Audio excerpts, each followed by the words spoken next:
Good morning, dear students. How you all are? I hope you all are fine. So today in this video we are going to continue main course book lesson number 6 Oliver finds a home. Wow ma, Oliver Twist had never known peace and happiness. With a malice he found both. Why do you think a home is so important? There were two ladies in the house. One a stately older woman, Mrs. Melly.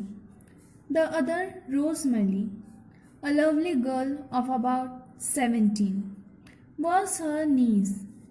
The two women followed Dr. Losberne into the room where Oliver lay.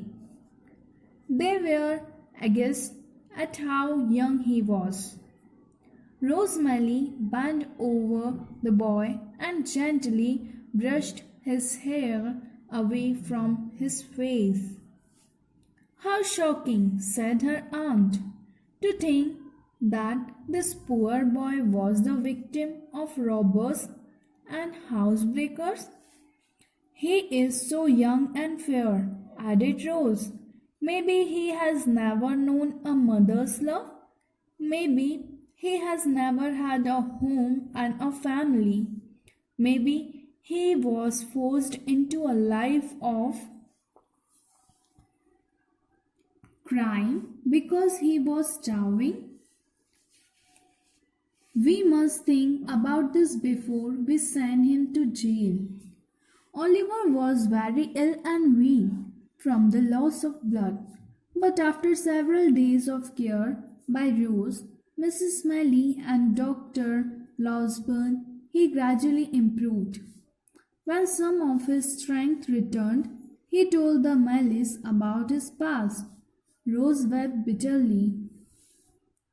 "We must do something to help the boy," Rose begged her aunt.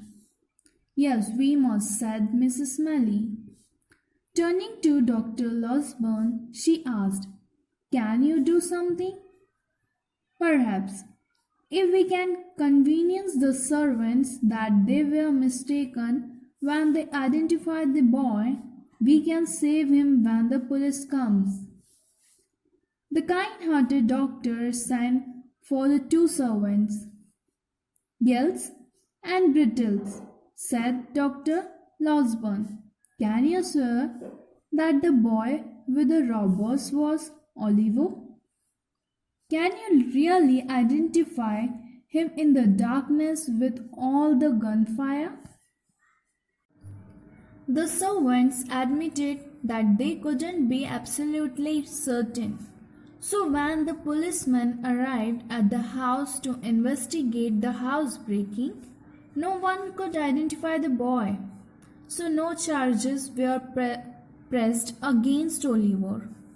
After all, it was difficult not to pity the poor little boy. He looked so helpless and innocent lying there in bed.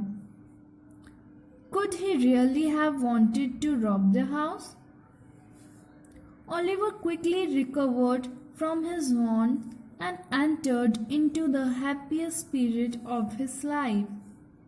The Mellys treated him like a member of their own family, and when spring came, they took him to their cottage in the country.